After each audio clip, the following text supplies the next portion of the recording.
Desk bound. Yes, perfect. All right, guys. This is going to be a banger of a podcast. I can already tell. Yeah. All right. Where's my Are we mic? ready? We have introduce more it. I wanna mics introduce now. it. No, you can only use 2 at a time. It's a dual receiver. It's not. Is It's it not the. recording? What the fuck are you doing? This is how I'm gonna intro it. You're not even. You're not even Did like that in the show? shot. My quad? Yeah, your quad's in it. It's just that your face isn't in Right it. there's I am, right? Okay. Yeah, All right. yeah, You gonna sure. introduce it? Yeah. Go ahead. Hey guys, you see these bad boys? This is why I jump 50.5 inches, a world record, and today we're going to show you how to train it, what the hell those muscles even do, and how to jump higher in general, okay?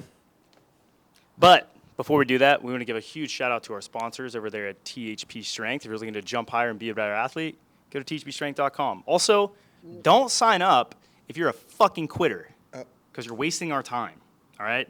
It takes time to get better, and I'm so sick of people being like, I want to train for 1 month and my vertical is going to go up 10 inches. That's not true. People lie to you, okay? I'm going to tell you the truth. As someone who coaches the best in the world, that's not how it works. You got to put the time in. You got to fall in love with the process. Don't waste my time. Don't waste your time. Don't waste your money. Commit to the process, and you will get better. We're only looking for people that love jumping. If you don't love jumping, just click off this video Don't even because I don't like you. I don't like you. That being said, Go ahead, Austin. you know what we should do? Go ahead, Austin. Tell us. We should give them a discount. Oh, For really? the How people much? who are committed and are weary, how's 10% off your first month sound? Use code THP at checkoff. Checkoff? Checkout. That Michael Checkoff, profound acting coach at checkout. Now, are you tired? Are you sleepy? Sleep Stop deprived. it. Go to the gym. Sleep deprived in a very stressful life situation, and you need See, an Austin escape. goes to the gym. I go to the gym every day, baby. You'll be happy. There's 2 things you can try if you're really tired in the afternoon. You can nap, which you're not going to jump higher, or you can go work out. Yeah. And then nap. All right. All right, getting into sucked. the topic today, what is your experience with training your quads, favorite exercises? What have you noticed over the long term? What I have noticed is when you compare me at 14, 15 years old, first deciding that I want to jump higher, to me now, elite AF at jumping, my quads have gotten significantly bigger every single year. The circumference of my thighs has just exponentially increased. Maybe not exponentially, maybe like by like a good 50% increase I'm sitting in my next to total you, and quad I'm just mass. like, I got nothing in comparison to both of you. Other anecdotal experiences.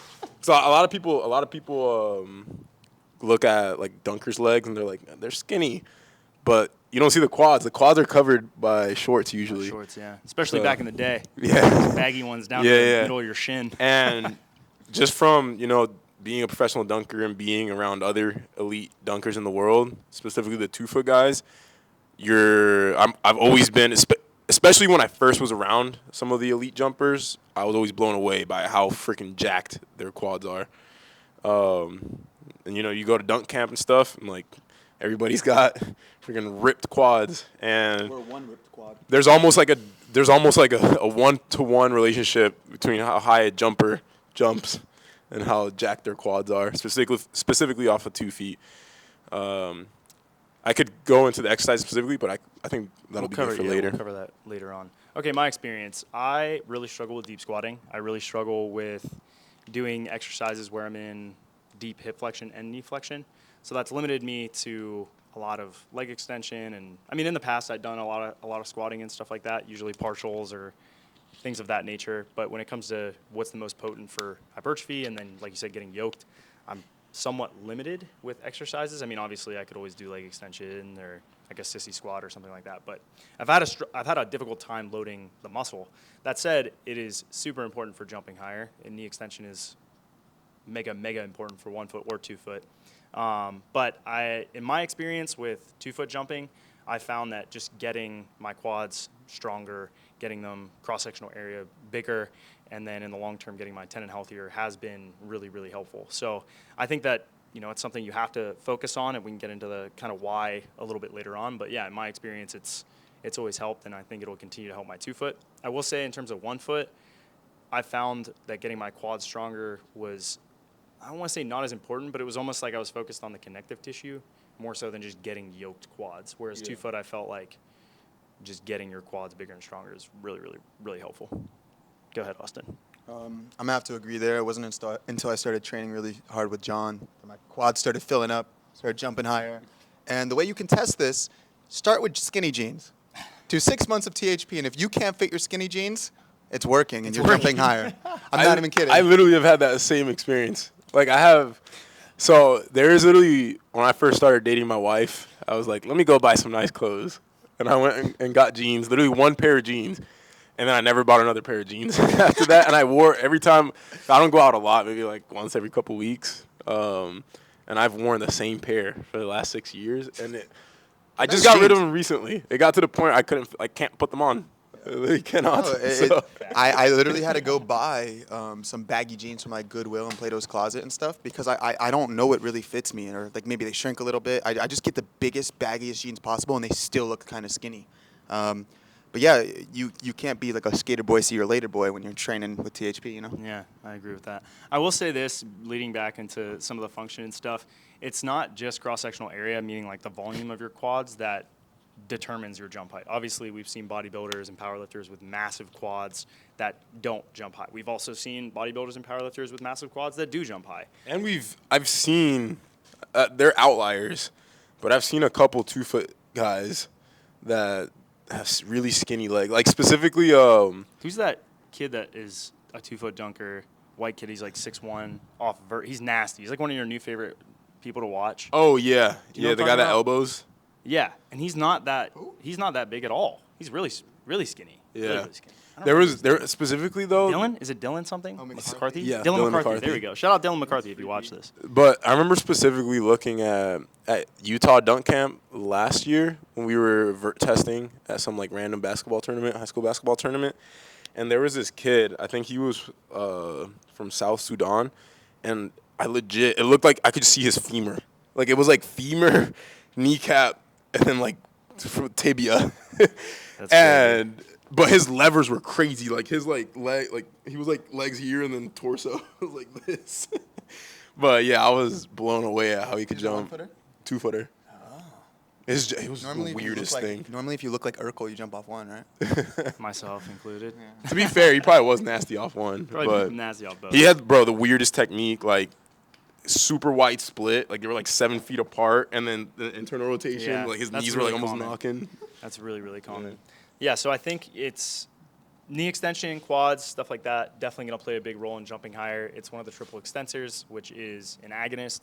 So if you're jumping, sprinting, doing anything where you're propelling your body, you need to extend your knee, which is where, this action during the concentric movement, meaning the muscle is shortening, the quad is shortening, which is extending the lever system, that is the bones, and allowing you to propel yourself forward. Mega important. It also is related to the nervous system. So how fast you do that, how forcefully you do that is related to your brain, connecting through your spinal cord to your nervous system, peripheral nervous system, allowing you to contract those muscles and, like I said, propel your body over space. So it's not, again, just the size of the muscle or even what you can do in a 1-rep exercise like a leg extension or a squat. It's also the rate of force development. That also plays a role in the tendons' properties and how you're able to propel across space. So you could get the strongest quads in the world, but you might jump really, really low. You might have the biggest quads in the world, but you might jump really low because the rate of force development is so poor and you're not able to actually take advantage of your tendons' properties. So it's important. We definitely train it. We typically do it in, what would you say are the most common exercises I train you guys both with knee extension? Or your quads, I guess. Squatting. Yeah, squat, definitely. Do you want to take it? Okay. You want me to go more in depth? Yeah, like what other exercises do I give you guys? The most common one is definitely back squatting. What range? Actually, I'll take this. I'll hand it back to you. What range of motion? What range of motion do I have you guys do oftentimes? Early on, if I'm healthy, it's a lot of deep squatting, and then there's a ton of variations that come out of it. So like, done deep back squats. We've done bottoms up squats when I've dealt with injury, so we still found a way to train the quads. What's the one where you go down halfway up? Two-step squats. We've done front squat variations. Leg extension. Eccentrically overloaded squats. Hex bar, deadlifts. I've done that. Single leg work, lunges, step ups. Reverse lunges, walking lunges. Skater squats? I think I've given you skater squats maybe Yeah, once or general twice. days. In general days, too. Yep. I'll do a lot of that. I've actually And- had a lot of bodybuilding circuits. And on then that's not too. even accounting for the like plyometric stuff. Yeah, I don't. Yeah, that doesn't include any of the plyos or any of the power work, which Yeah. does also work your quads. I would say it's arguably the highest volume receiving joint in the body, right? Like, I probably put more volume on the knees in total than any other joint, I would say. Would you agree with that? Yeah, Both of you, 100%. would you agree with that? I would say so. Yes. Yeah, that and maybe that. Yeah, I would say so. Yes, I would say that in the hip. I actually add the reason I always add posterior chain work at the end. Like, you might be thinking, well, why doesn't John ever add leg extensions or like these isolated single joint exercises at the end? It's because I don't need to for the quad. I load it so heavily throughout the sessions. Like, I put so much squatting in there, so much ollies. I put as much sprinting as I can, as much jumping as I can, basically to the limit of what I know guys are capable of. And then I know that they can handle more volume with their hip or their ankle, so that's usually why I do accessory work at the end for that tissue, because it's generally not getting quite to the capacity that it's capable of, and I like to be on the boundary of, stay healthy, but get better. So let me ask you a simple question. Go ahead. How often should you load and train your quads? Oh, what a good Yeah, question. yeah. You like that. I like that. I would say the max of what you could do it every day, but you can't do it intensely every day. I would say as a beginner, I would typically stick with 2 to 3 times a week, and that includes jumping, plyos, and squatting. I would not go above 3 times a week. And how long would you progress a single exercise week by week? That's also a good question. I would, as a beginner, I would probably stick with 4 to 8 weeks of the same exercises before you switch. I typically stick with 3 to 4 week cycles, but if you're just like a total beginner, you don't know what you're doing, I tell people, hey, squat, every other day and progress it up each session for 4 to 8 weeks. And then after that, you got to get a little bit more creative. I have a question as well. I like this. This is fun. I feel like I'm on the hot seat. How many knee extension variations should you do per cycle? Per cycle?